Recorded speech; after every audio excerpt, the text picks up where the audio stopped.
Opa! Olá, meus amores! Comecei com a câmera virada para frente. Oi, Paulo, tudo bom?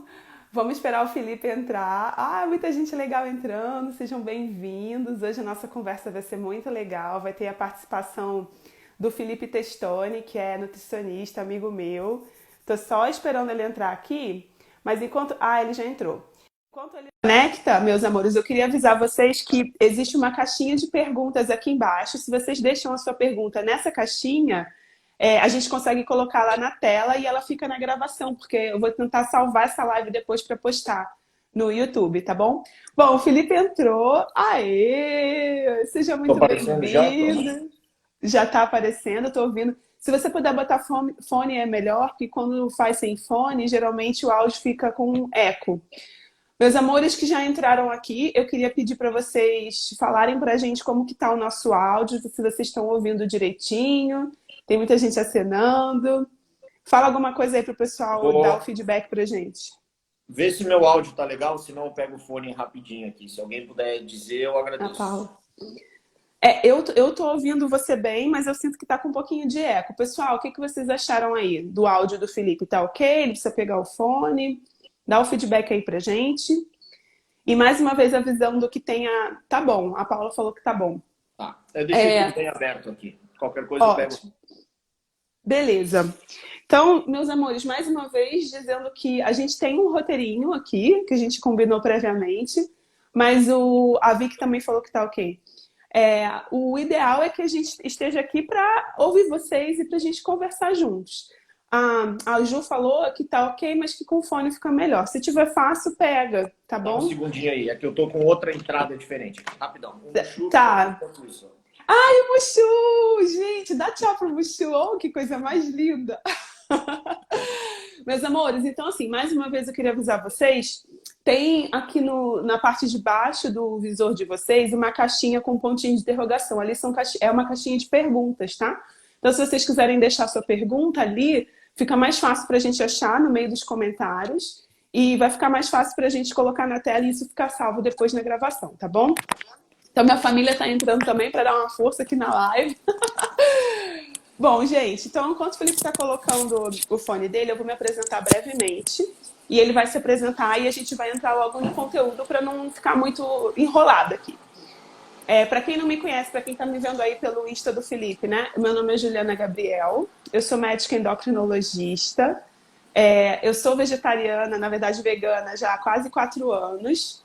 Eu pratico esporte de forma bem amadora, mas esse é um tema que eu gosto muito de estudar, porque isso é uma coisa que eu vejo muito no dia a dia do meu consultório.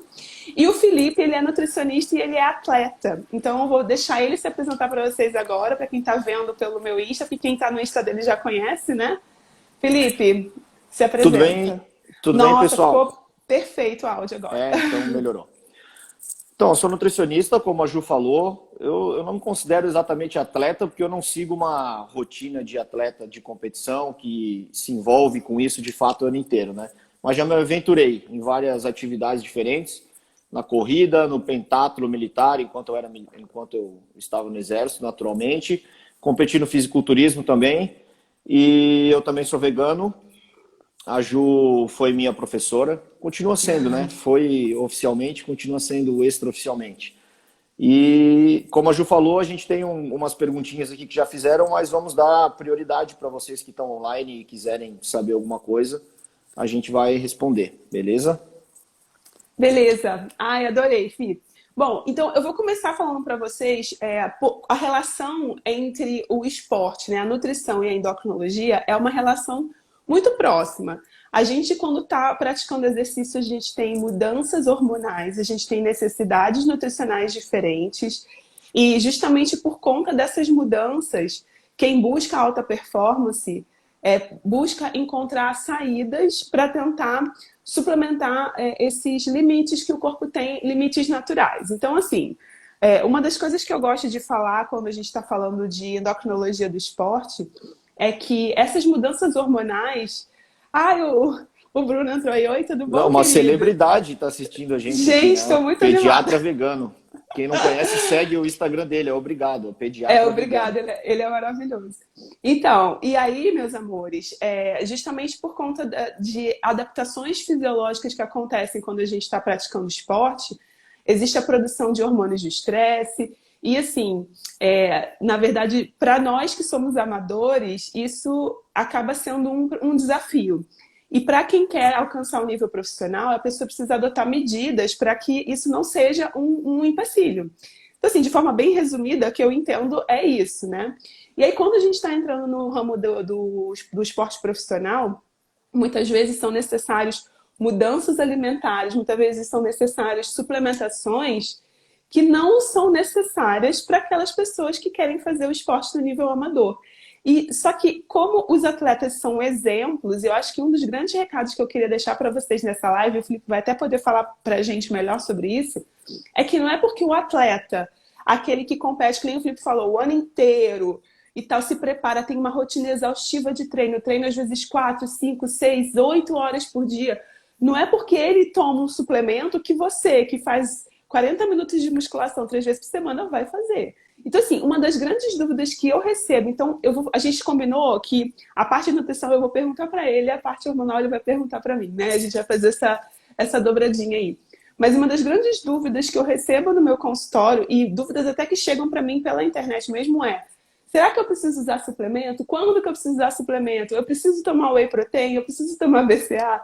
Então, assim, o Felipe tem muitos conteúdos sobre isso, mas se puder resumir aqui pra gente, ia ser legal, Felipe.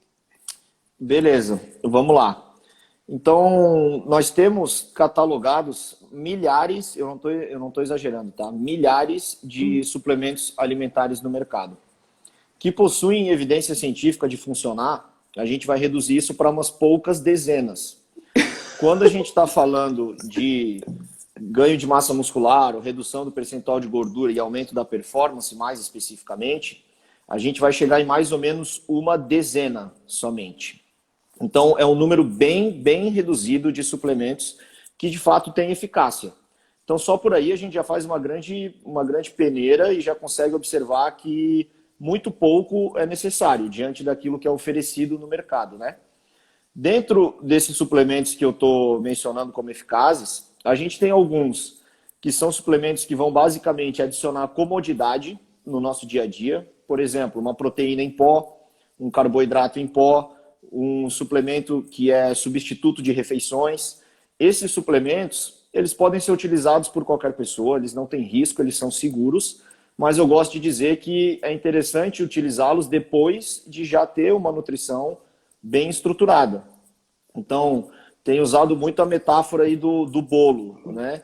A gente primeiro precisa fazer a massa do bolo. E a massa do bolo, dentro da nutrição, é consumir energia suficiente. Quando a gente está falando de esporte, sobretudo, energia suficiente para sustentar uma performance. E isso, via de regra, envolve um consumo alto de carboidratos. Acho legal já mencionar isso, porque numa onda low carb, tem muitos atletas que acabam deixando de consumir carboidratos, com medo deles, e isso piora muito a performance. Mas, continuando, uma vez que a gente ingere essa energia em quantidade suficiente, e também as proteínas, naturalmente, que são bastante importantes para a recuperação muscular, a gente tem a massa do bolo, que, extrapolando ainda, saindo um pouquinho do contexto da nutrição esportiva, vai envolver também bons hábitos alimentares de maneira geral. Comer bastante vegetais, comer salada, comer frutas Beber água, né, e Fih? beber água. Feito isso, feito a massa do bolo, a gente pode ir para a cobertura. Na cobertura da nutrição esportiva vai estar envolvido questões relacionadas ao nutrient timing, que é escolher os nutrientes adequados para cada momento. A gente consegue se beneficiar um pouco mais quando a gente dá mais atenção para algumas refeições específicas. Quando a gente consome carboidrato, especialmente suficiente 2 a 4 horas antes do treino, um consumo um pouco maior de proteína antes de dormir também é interessante. Então, esses detalhes de divisão dos nutrientes e adequação do timing deles já é a cobertura. E o suplemento é a vela. A vela vem só depois que já está tudo pronto. Então, a pirâmide, ela cresce com o suplemento na ponta, mas é muito natural que os atletas eles invertam a pirâmide e coloquem o suplemento lá em cima, como se ela tivesse uma base invertida. E isso está errado. Alguns suplementos não vão trazer risco, de fato, não tem problema consumir eles, por mais que a nutrição não esteja adequada, mas não deixa de ser um gasto de dinheiro desnecessário. E existem ainda os suplementos que trazem risco. Esses sim precisam ser olhados com mais atenção, né? Mas só concluindo o raciocínio dos suplementos, então, como eu disse, existem muito poucos suplementos com evidência científica. Alguns deles servem para adicionar praticidade no dia a dia e são muito legais para as pessoas comuns. Alguns deles vão fornecer nutrientes de difícil obtenção com a alimentação. Por exemplo, uma creatina. A gente precisaria comer 1 quilo de carne por dia para se equivaler a uma dose de 5 gramas de creatina. Para quem é vegetariano ou vegano, nem teria como. A gente tem a beta-alanina, que é um aminoácido que é sintetizado no nosso corpo, mas que não pode ser obtido dos alimentos. Ele também é um suplemento que é interessante e é eficaz, mas ele já tem um custo mais elevado e uma utilização bem mais específica. Não é qualquer tipo de modalidade que precisa de beta-alanina. Então, o mercado de suplementos ele oferece muitas promessas, é realmente de encher os olhos, mas o fato é que muito poucos deles são eficazes e menos ainda para o caso de cada um específico. Então, o nutricionista ele vai analisar qual a modalidade que essa pessoa pratica. Um atleta de basquetebol tem uma necessidade muito diferente de um atleta que arremessa peso, por exemplo. A beta-alanina não é legal para os dois, mas para um deles sim. Então, vale a pena a gente investir em alimentação e deixar o suplemento como realmente a vela ou a cereja do bolo.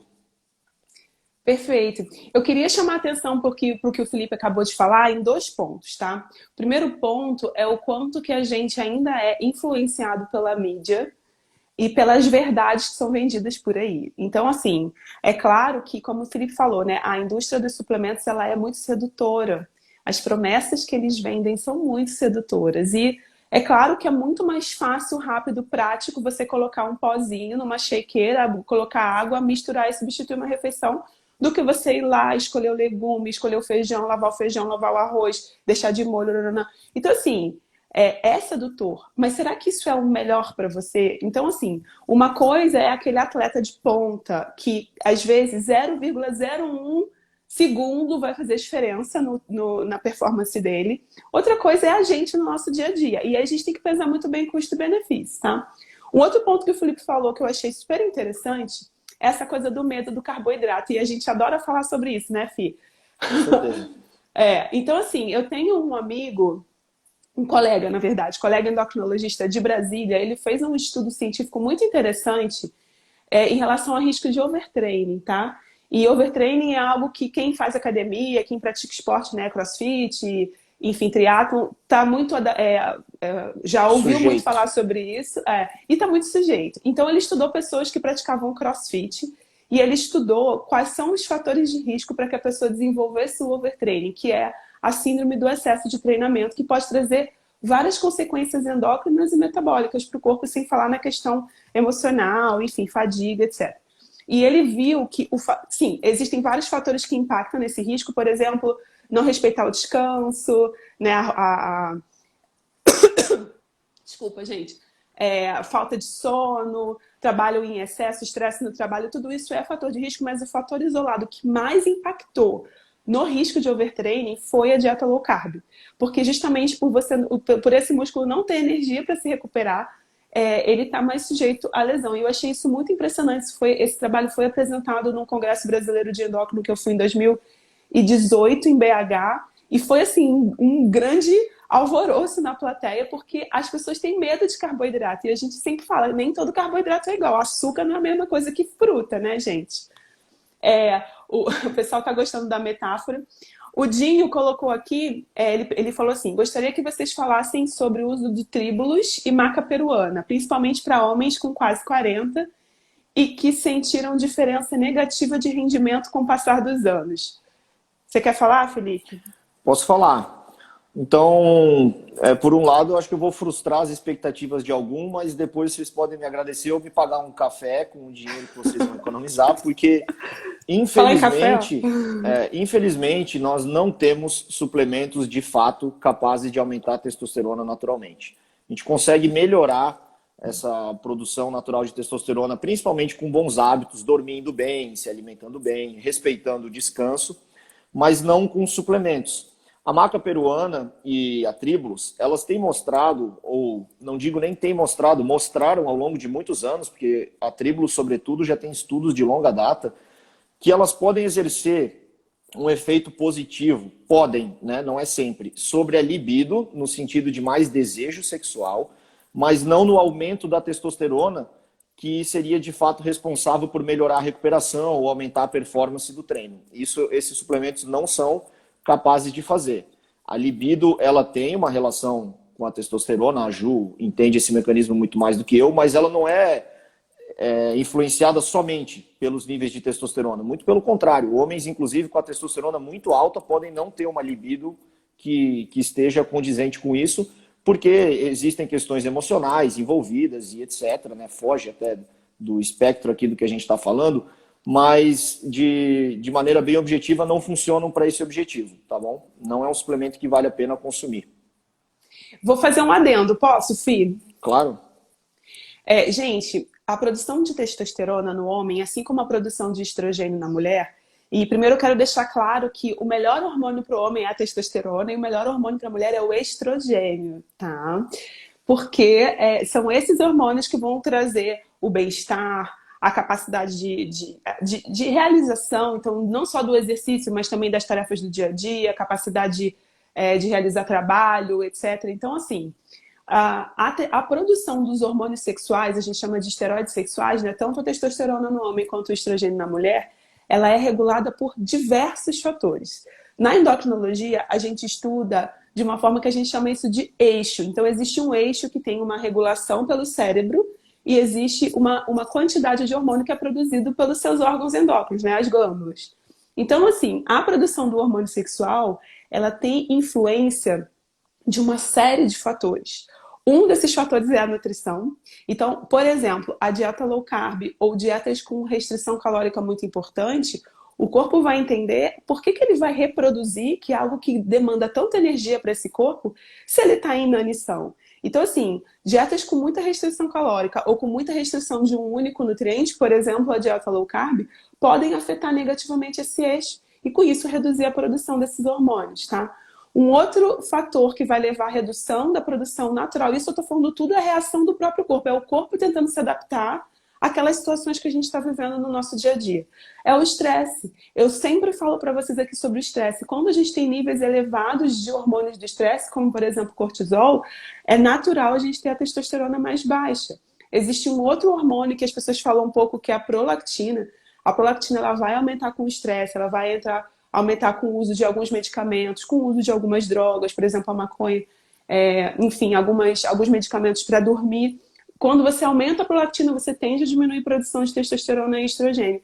Então, assim, às vezes a pessoa tem uma vida que ela não dorme, ela tá super estressada por conta do trabalho, ela tá fazendo uma dieta maluca porque essa vida toda fez ela engordar, e aí ela vai fazer um exame e aí o hormônio sexual dela tá baixo. Ela acha que ela tem outra doença. Na verdade, ela não tem doença. Ela tem uma reação normal do corpo a uma situação normal. E aí não adianta tomar uma maca peruana ou um Tribulus. Ela precisa resolver o que causou aquela baixa hormonal. Ela não precisa tomar hormônio. Ela precisa tirar o que está fazendo aquele hormônio ficar baixo. Porque o corpo dela não está com deficiência hormonal. E sim está reagindo a uma situação de estresse. Isso faz sentido para você, Fih? Você já viu esses casos acontecerem no seu dia a dia? Porque no meu consultório eu vejo isso bastante, sabe?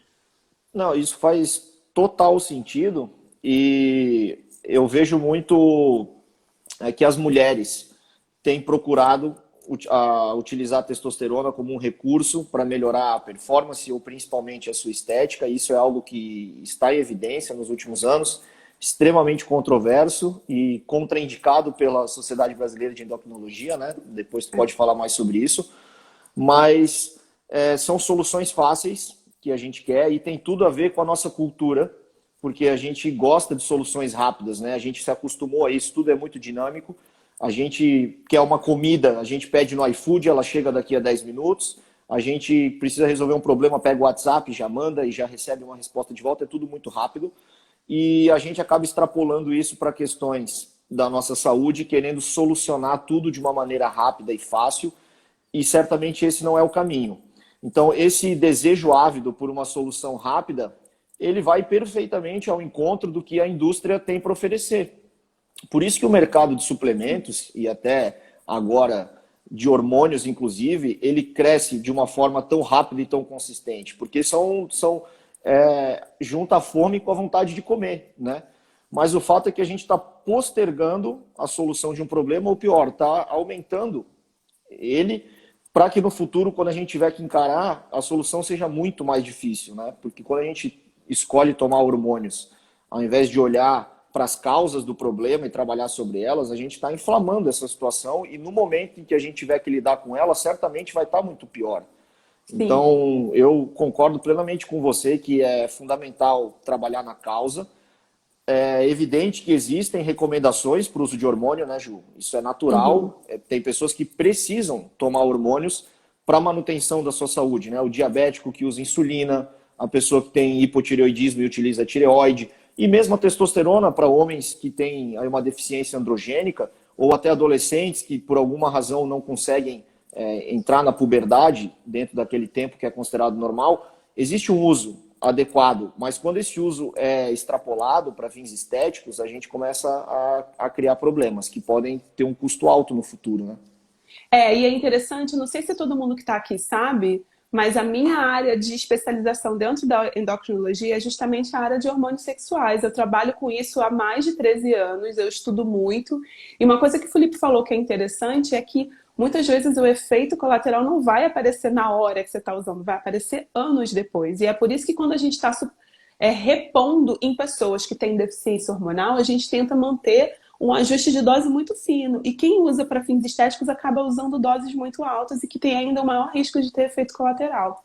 Tem uma pergunta aqui que era do que a gente estava falando antes, eu não queria deixar de falar, é do Bruno, tá? Quais seriam os suplementos com mais evidências científicas robustas e quais os riscos do uso inadequado? Só para voltar um pouquinho no suplemento para a gente depois entrar no hormônio, porque eu sinto que esse tema do hormônio é um tema que o pessoal gosta bastante também. Bastante. Então, Bruno, esses suplementos que eu vou te falar, inclusive, são aqueles que vão aparecer no Guia de Nutrição Esportiva Vegetariana da SVB, que está sendo confeccionado. Eu escrevi justamente esse capítulo. E são, então, a cafeína, a beta-alanina, que eu já tinha mencionado antes, a creatina também, os nitratos, que via de regra são obtidos na própria alimentação, né? A beterraba é o mais famoso, mas tem vários outros vegetais que fornecem nitratos. O bicarbonato de sódio, que é muito pouco popular, tem sido usado mais por atletas de crossfit, se disseminou o uso no meio do crossfit. Ele é um suplemento que realmente requer um pouco mais de atenção, porque ele causa muito desconforto gástrico, então não é para a maioria das pessoas. E aqueles que são repositores de nutrientes, como a proteína em pó e o carboidrato em pó, ou em suas outras formas, como gel ou até bebidas que já vêm com esse carboidrato diluído e até adicionado de alguns eletrólitos. Basicamente é isso, né? Aqueles que têm evidência robusta são esses. A gente tem alguns que possivelmente trazem alguns benefícios. Aí nessa situação vai entrar o BCAA, que via de regra não é necessário. Uma pessoa que consome proteína em quantidades suficientes está desperdiçando dinheiro. É como se a gente pegasse um copo cheio de água e colocasse mais água, ela vai transbordar, não adianta. Existem algumas situações bem específicas para o uso de BCAA, a maioria das pessoas não precisa. Mas se o meu consumo de proteína não é adequado, então você come mais proteína, não toma BCAA, né? A glutamina tem alguma utilização também, sobretudo na clínica, para pacientes que estão com o intestino sofrendo algum tipo de moléstia, mas para fins de performance não tem utilidade, ele não melhora a performance, não aumenta a massa muscular, não acelera a recuperação, é desperdício, pensando em performance, tá? A citrulina, que é um precursor de óxido nítrico, parece também ser legal, mas as evidências não são tão robustas ainda. E o restante de maneira geral, não tem evidência de que funcione. Então, vejam como não chegou nem a uma dezena, né, os que eu mencionei. E os riscos, de maneira geral, são pequenos. Algumas pessoas podem ser mais sensíveis a alguns tipos de estimulantes, esse é um risco para ser considerado, tá? Mas existe um risco que é o risco de contaminação com hormônios. Ou, porventura, que não Não só seja... hormônios, eu já vi estudo até que colocavam medicamentos inibidores de apetite em alguns suplementos, né? Em alguns raros casos, por algum tipo de descuido, especialmente se for manipulado e acabar pegando ali resíduos de outra substância. Mas muito comumente, e muito mais do que a gente imagina, tem estudos legais sobre isso, a indústria coloca de propósito, como a Ju falou, inibidores de apetite, coloca estimulantes muito mais potentes do que aqueles que estão descritos no rótulo, coloca alguns tipos de pré-hormônios, que depois que a gente ingere acabam virando hormônios, é como se estivesse tomando realmente esteroides anabolizantes, porque aquele suplemento, é óbvio, vai dar mais resultado, então ele passa a se tornar popular, mas eles não têm o que está descrito no rótulo, e isso é muito perigoso para a saúde e na nutrição esportiva para o atleta que pode ser pego no doping sem sequer ter utilizado uma substância de forma consciente. Esse é um risco também. Beleza? Por isso, até a fonte, né, a origem do suplemento que você está usando, né, a confiança do que você está comprando tem que ser alta, né, Felipe?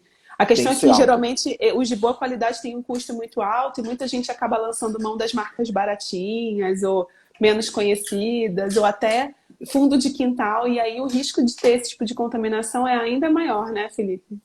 É grande e quem trabalha com grandes clubes aqui, vamos falar agora de alto nível mesmo, assim, clubes de futebol da Liga Europeia, por exemplo, tem um critério tremendo com a utilização de suplementos. Os atletas só tomam suplementos testados em laboratório antes para garantir que eles têm aqueles nutrientes e não vão gerar problemas relacionados ao doping, mas é evidente que isso não está ao nosso alcance, então a gente vai pelas marcas que são de maior confiança. Não significa que ser mais caro é melhor ou que é de confiança.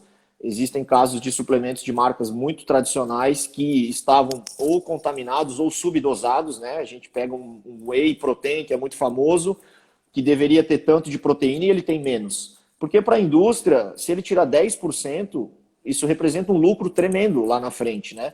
Então, os suplementos eles têm essa desconfiança envolta e a gente precisa ter cuidado com isso. Se a gente falar de algo que é menos comum pensando em performance, mas, por exemplo, o óleo de peixe, ele pode vir contaminado com metais tóxicos. Isso é algo bastante presente.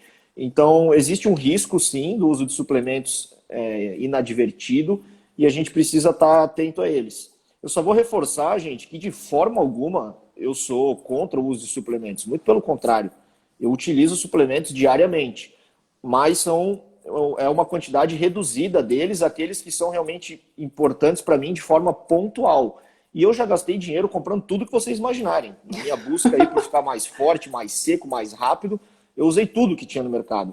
Estava me expondo a um risco, felizmente nunca aconteceu nada grave, gastando muito dinheiro desnecessário, e hoje, felizmente, eu posso dar essa orientação para as pessoas de realmente reduzir. Não só do ponto de vista do profissional, mas do ponto de vista de quem também já passou pelo uso, né, Felipe? Com certeza.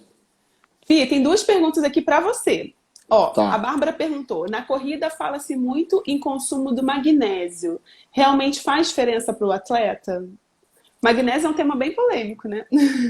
É um tema bem polêmico. Eu li um post no Instagram esses dias de uma médica até falando sobre isso.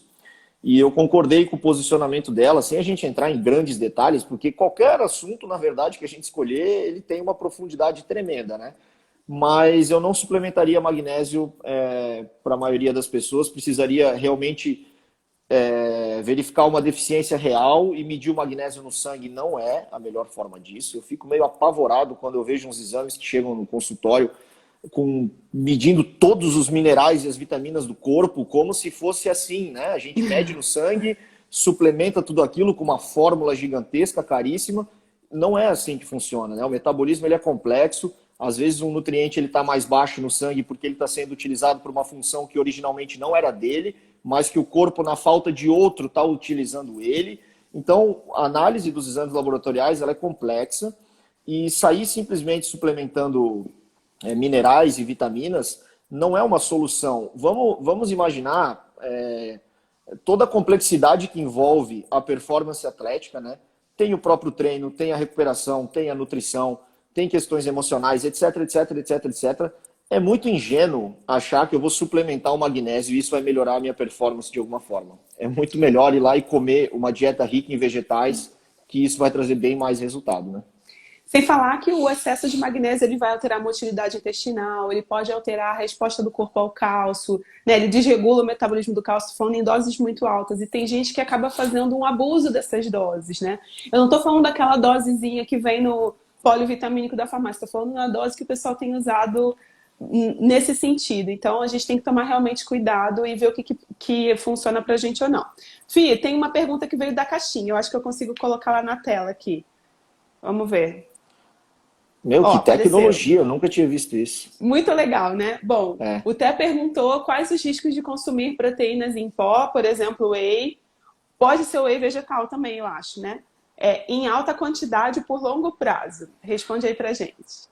A gente tem um estudo bem recente que analisou o consumo de 4,4 gramas de proteína por quilo. Isso é um Muito absurdo, alto. para quem não está habituado, é um absurdo, tá?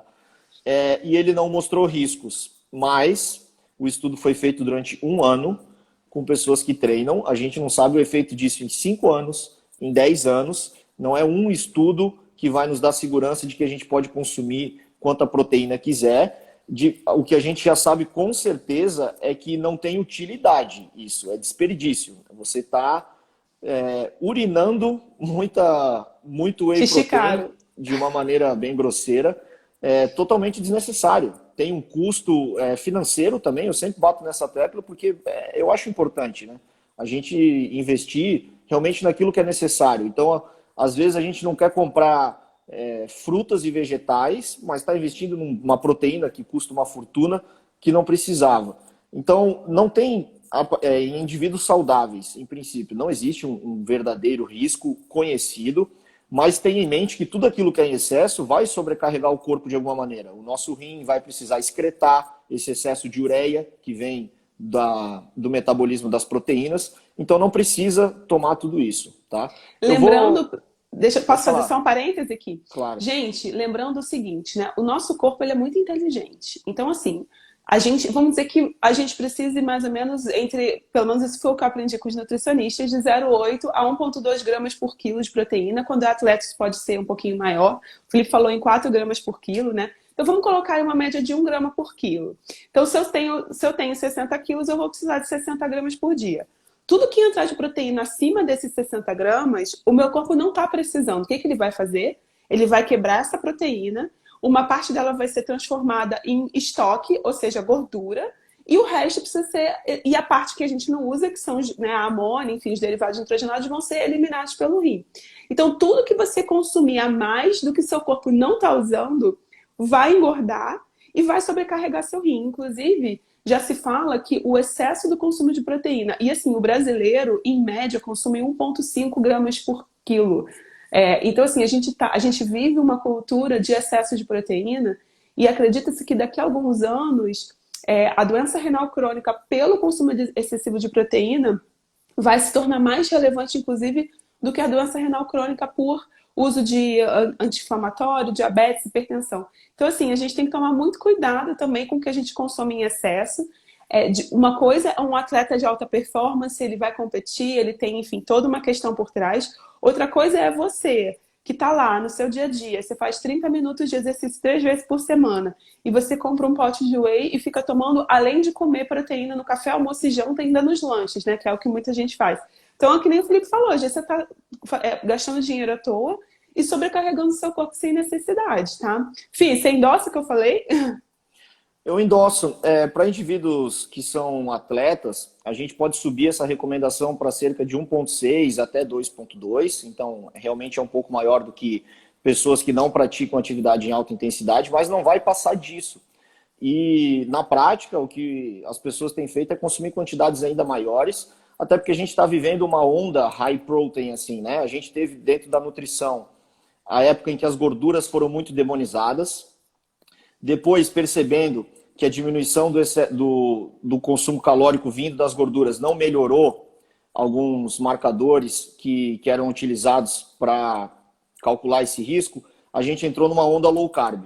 Aí tudo virou low carb, a gente tem vários produtos low carb, a onda low carb ela ainda é muito presente, tem diminuído a sua intensidade, pelo que eu estou percebendo, mas aí vem a onda high protein. Então a gente tem o iogurte, que tem mais proteína ainda do que o normal, a gente tem salgadinho de proteína, a gente tem um monte de coisas com proteína, e de fato isso é desnecessário. Vejam que tem um movimento da indústria associado a isso, né? Então as recomendações vão mudando e a indústria vai oferecendo aquilo que está em evidência, evidência não no sentido de evidência científica, mas no sentido de popularidade. Evidência mídias sociais, né? Exato. E a gente começa a consumir essas coisas porque realmente a gente vai na onda, né? A gente vê os atletas fazendo propaganda, a gente vê os influenciadores digitais hoje e todo mundo está falando e a gente acaba indo nessa mesma onda, sendo que não tem necessidade. Então, eu vou usar mais uma metáfora aqui, Gil, que eu acho que é legal tanto para falar de hormônios quanto de nutrição. O nosso organismo funciona como se fosse uma orquestra, né? Então a gente tem lá o maestro, que se for falando de hormônios, pode ser lá a nossa glândula pineal. Tireoide. Também. Então, e aí a gente tem as várias glândulas do nosso corpo. Imaginem que cada uma é um músico que toca o seu instrumento. Quando isso está afinado, o som é muito bom, é muito agradável. Se um desses músicos ele sair do tom e ele começar a tocar muito alto, ou ele parar de tocar, ou ele fazer qualquer coisa que atrapalhe o equilíbrio dessa orquestra, os músicos ao redor dele vão começar também a se desconcentrar e vão começar a tocar fora do tom também. Isso vai gerando uma bagunça. Então, quando começa a tomar testosterona, o excesso dela vai ser convertido em estrogênio, que é o hormônio feminino. Isso traz efeitos colaterais. Quando o estrogênio está em excesso, isso vai começar a gerar outras consequências, vai começar a acumular mais líquido e etc, etc. Então, em consequência disso, outros hormônios também começam a sofrer alterações. Quando a gente fala de micronutrientes, é a mesma coisa. Comecei a tomar magnésio, aí ele vai interferir no metabolismo do cálcio. Ou comecei a tomar qualquer outra vitamina em excesso, ela vai atrapalhar na absorção ou no metabolismo de outra vitamina. E começa tudo a ficar bagunçado. Então, quando a gente suplementa uma vitamina em megadoses, ou quando a gente começa a tomar um hormônio exógeno, o nosso corpo ele começa a sofrer alterações e elas têm naturalmente os seus riscos, né? Tu concorda com isso, Ju? Perfeito. Eu costumava usar a metáfora da orquestra para explicar o funcionamento da tireoide, mas na verdade o nosso maestro é a hipófise, né? A glândula mestra. Então achei perfeita essa colocação. É isso aí. O pessoal está dizendo que as suas metáforas são as melhores.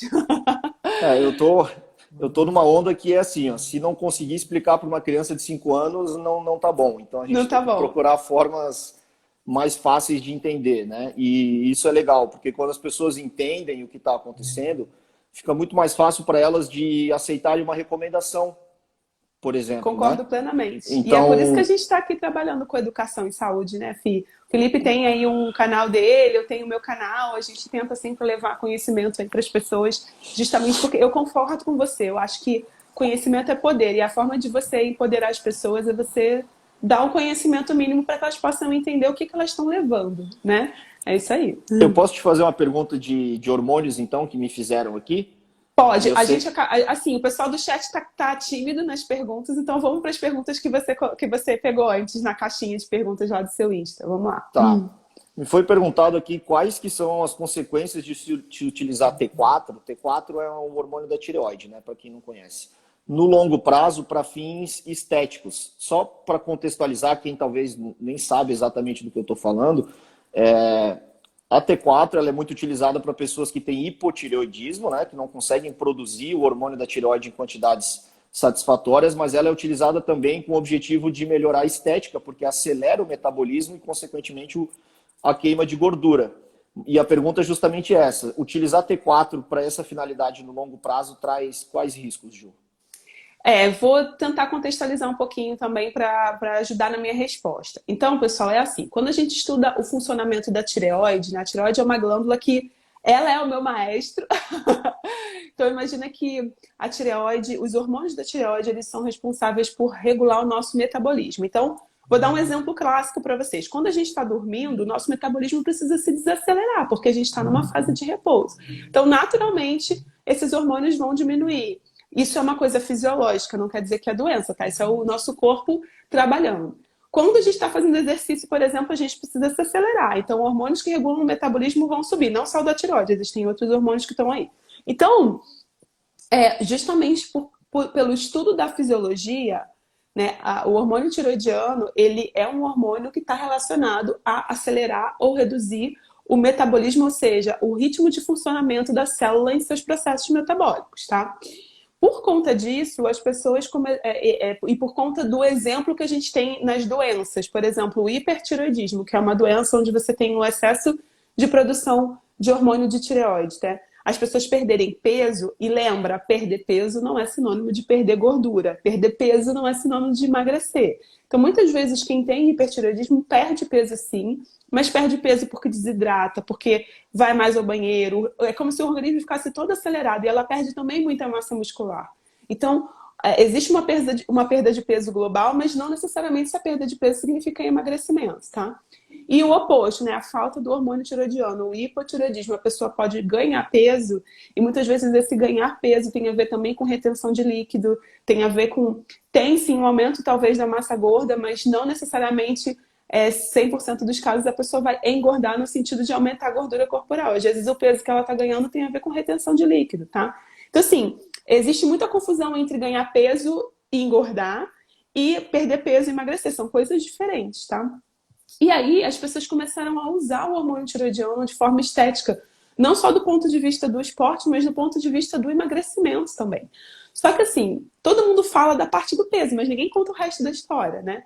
Então, o excesso de hormônio tiroidiano, ele traz inúmeros riscos para o corpo. Primeiro, quando você está acelerando demais, você tem um risco maior de arritmias do coração, por exemplo, fibrilação atrial. Você está com o metabolismo acelerado o tempo todo, esse coração ele vai sofrer. Então, existem casos descritos de pessoas com hipertiroidismo não tratado, por exemplo, que elas desenvolveram um aumento do coração por causa desse excesso de hormônio, tá? Existe um maior risco de osteoporose, porque o ritmo de metabolismo ósseo também fica acelerado e o osso não consegue formar na mesma velocidade em que ele está sendo degradado. Então, pessoas que têm, por exemplo, hipertiroidismo de longa data, a gente precisa acompanhar a densitometria óssea para ver se essa pessoa não tem osteoporose e, consequentemente, quem faz uso por conta de fórmula também. Existe um risco que é muito importante, que quase ninguém fala, que é a questão dos transtornos mentais. Então, esse pensamento acelerado que o hormônio tiroidiano dá, ele pode predispor ao risco de ter diversas doenças como depressão, ansiedade, insônia, estresse, até dissociação. A pessoa, eu atendi uma vez no pronto-socorro um caso muito dramático de uma colega médica que ela fez uma crise tireotóxica por conta de uma doença de tireoide e essa crise levou ela a ter um surto psicótico. Ela simplesmente saiu da realidade. E ela não tinha doença mental. Isso foi secundário ao uso do hormônio. E ninguém conta essa parte ruim para as pessoas. As pessoas contam, mas eu emagreci. Ou seja, como sinônimo de perder peso. E muitas vezes ela nem emagreceu. Então, o que a gente observa na doença, a gente pode olhar para as pessoas que estão fazendo uso exógeno, porque o efeito é o mesmo.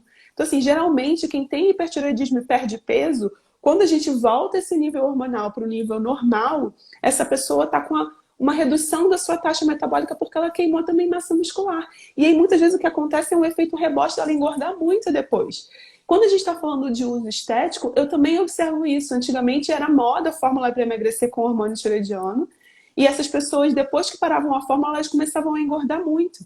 Sem falar que o uso prolongado faz com que a sua tireoide fique preguiçosa, porque ela não precisa produzir, então ela começa a se atrofiar e às vezes ela demora para voltar a funcionar. Então a pessoa pode desenvolver um hipotireoidismo pós-uso. Isso sim, eu tô falando do que eu lembro de cabeça, porque se a gente for abrir o livro tem muito mais coisa.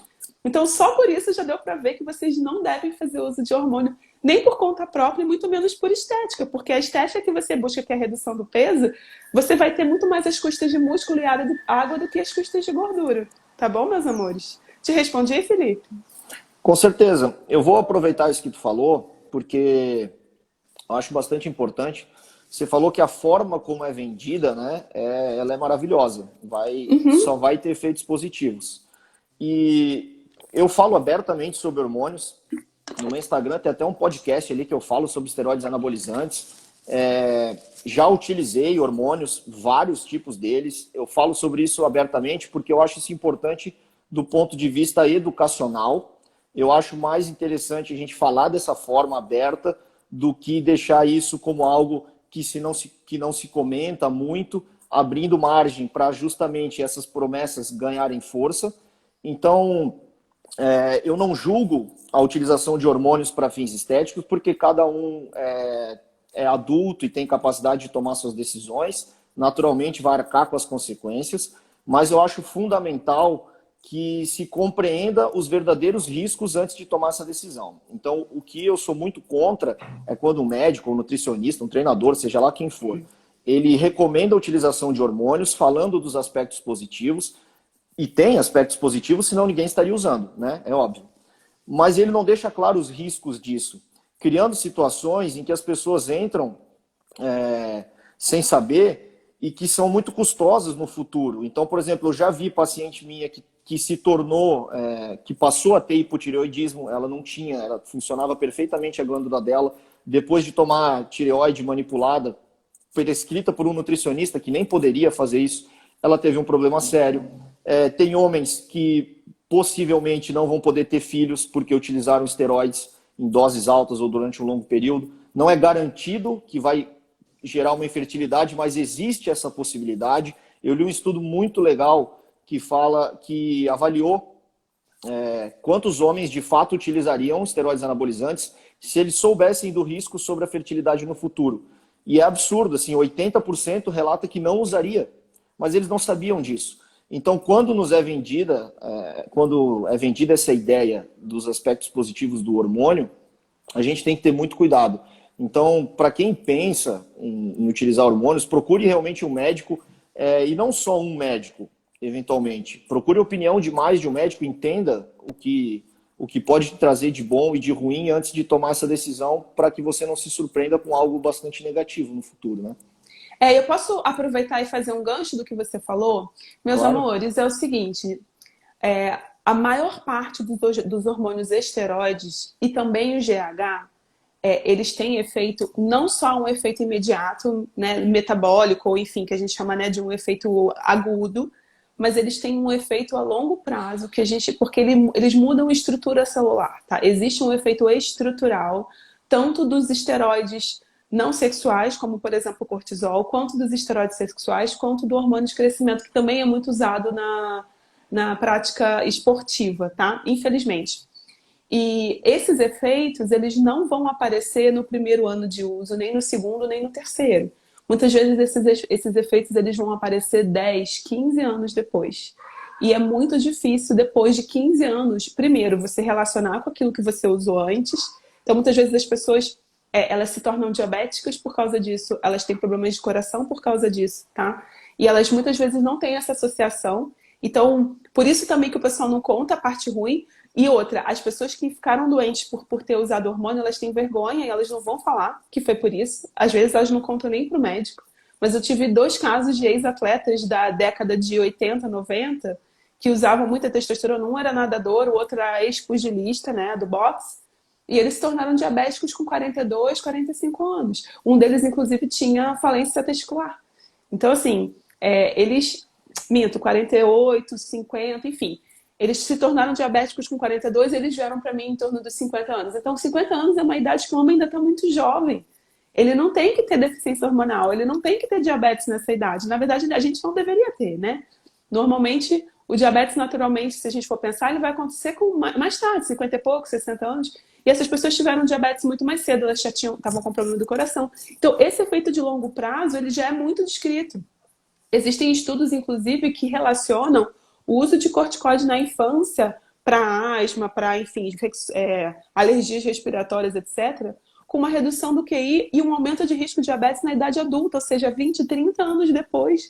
Então, assim, é muita ingenuidade da nossa parte achar que, eu estou tomando hormônio, mas eu fiz os exames, está tudo bem. Dá nada, eu vou continuar tomando, porque você pode estar tudo bem ali naquele momento, mas daqui a um ano você não tem garantia, daqui a 5, muito menos daqui a 15. Então, assim, isso é algo que ninguém fala e eu gosto sempre de falar. E eu concordo com você, Felipe, eu acho que a gente precisa falar mais abertamente sobre isso, porque as pessoas usam. e ninguém fala para elas o que está acontecendo, principalmente os jovens. O adulto ainda vai atrás, procura saber mais, mas os jovens não, tá? Quer complementar alguma coisa? Tem duas perguntas aqui, querido. A gente tem pouquinho tempo, né? Eu vou tentar responder essas duas perguntas de uma forma um pouco mais sintética. A Liana, ela quer saber qual vitamina que pode ser tomada depois dos 50 sem riscos, e o Paulo quer saber como controlar a fome que aumenta em virtude do uso de testosterona. Eu acredito que vocês tenham chegado um pouquinho depois que eu vi ali quando vocês entraram, de a gente ter falado sobre isso. Mas é até legal que vocês tenham vindo com essa pergunta, porque acaba mostrando que, de fato, o que a gente falou é verdade. A gente está invertendo a ordem das coisas, tá vendo? A gente quer saber que vitamina tomar, ou a gente quer saber o que fazer para controlar o efeito colateral do uso de testosterona, mas a gente não está pensando em como evitar isso num primeiro momento. A gente precisa pensar em alimentação, a gente precisa pensar em sono, a gente precisa pensar em exercício físico, a gente precisa trabalhar na fundação, na massa do bolo, que foi a metáfora que eu usei antes. Então, as duas perguntas que vocês estão me fazendo são sobre as velas ou sobre a cereja do bolo, mas não estão olhando para a massa. Então, não tem como eu dizer assim, uma vitamina que a mulher acima dos 50 pode tomar sem risco. Na verdade, tem muitas vitaminas que ela pode tomar sem risco, mas o fato é que tomar essas vitaminas não vai melhorar a sua qualidade de vida. O que vai melhorar a sua qualidade de vida é comer uma dieta variada. E na feira, aquela que custa R$ 2,49 qualquer coisa, fazer um sacolão de R$ 20 que vai dar para a semana inteira, tem até que cuidar para não jogar fora, geralmente sobra de tanta coisa. Isso vai melhorar a saúde e não tomar uma vitamina isolada. Claro, pode ter a necessidade de uma vitamina isolada, se for identificado pelo médico, pelo nutricionista, e nesse caso tudo bem utilizar, é inclusive necessário, mas não pode ser esse o foco. A gente não pode ficar acreditando que uma vitamina, um hormônio vai resolver a nossa vida, né, Ju? Acho que tu concorda, né? Concordo 100%. Pega todas as cores do centro e bota no prato, com vegetais. Aí é uma boa vitamina. Ótimo, vai ficar completo e perfeito. Né? Em relação ao que o Paulo perguntou, é que assim, o uso de hormônio ele dá fome. Por exemplo, todo mundo sabe que quando a criança entra na adolescência, ela começa a ficar com muita fome. O menino que está na fase de crescimento, ele come se deixar até a parede. Isso é um efeito direto do hormônio, tá? E muitas vezes isso é um efeito transitório. No caso, por exemplo, do adolescente. Então, eu vou usar o exemplo aí do adolescente. Ele vai chegar um momento que ele vai ter muita fome. O nível de testosterona, entre ele ser criança e ele se tornar um homem adulto, ele vai subindo até chegar no nível do adulto. E essa fome, ela não vai infinita. Ela chega uma hora que ela se estabiliza. Então, por exemplo, para quem precisa usar testosterona, não com fins estéticos, mas com fins médicos, né, com fins terapêuticos, esse é um efeito que também é transitório e que pode ser lidado com essas medidas que o Felipe falou. Comer comida saudável, se exercitar, aproveitar essa mudança de fome para você se conhecer, entender os seus padrões e ver se a fome é só por causa disso, se não tem algo por trás, como por exemplo o estresse, tá? Fala, Felipe. Não, eu vou trazer à tona uma pergunta aqui, porque o tempo está chegando ao fim e a gente tem que fazer um ativismo, né, Ju? Lógico. Aqui, tô com a minha, deixa eu ver se dá para mostrar. Tô com a minha camisa aqui, ó, pelos animais da SVB. E eu tô com a minha da Mercy for Animals. O Mushu continua aqui comigo. E alguém perguntou... Tá aqui, ó. Tá preso aqui no fio, ó. O Mushu tá aqui comigo. O Mushu, ele pode quase se formar em nutrição, de tanto tempo que ele passa no meu colo aqui, estudando junto comigo. E estão me perguntando se o ganho de massa muscular no vegano difere do onívoro. Gente, não difere. O nosso organismo, ele funciona igual, né? Independente das suas escolhas alimentares, ele funciona da mesma maneira. A gente precisa de todos os nutrientes para a construção da massa muscular, e a gente encontra todos esses nutrientes no reino vegetal. A mais falada é a proteína. Existe um grande medo de ficar deficiente em proteínas, e isso não é verdade, tá? A gente encontra todos os aminoácidos que a gente precisa no reino vegetal. Imagina que o animal, vamos pegar um boi como exemplo, ele come lá o pasto ou ele come sua ração, que é basicamente planta, e ele sintetiza novos aminoácidos a partir daqueles que ele comeu. A gente come a carne dele e consome os aminoácidos também. A gente não precisa do boi nesse caminho, nem do frango, e nem do peixe, nem de ninguém. A gente pode ir direto nas plantas, porque elas já oferecem tudo que a gente precisa. Então, o ganho de massa muscular é igual. Existem, claro, características diferentes da dieta, que precisa ser planejada de uma maneira um pouco diferente, mais específica, mas não tem problema nenhum. E cada vez mais tem surgido atletas que são veganos. Sempre existiram exemplos, né? Mas hoje está se tornando mais popular e eu queria, inclusive, estimular aqueles que já desejam reduzir o consumo de carne a se informarem melhor ou procurarem um profissional se tiverem oportunidade para se sentirem mais seguros, isso é bem legal. E, de fato, fazendo essa transição. Não é que eu não quero catequizar nem converter ninguém, tá? Mas apenas dizer para vocês que se vocês têm esse desejo, se encorajem, porque é possível. Nós temos exemplos disso. Eu sou um exemplo disso. Tu também tá bem saudável, né, Ju? Eu acho. Ó, tá vendo? É isso aí.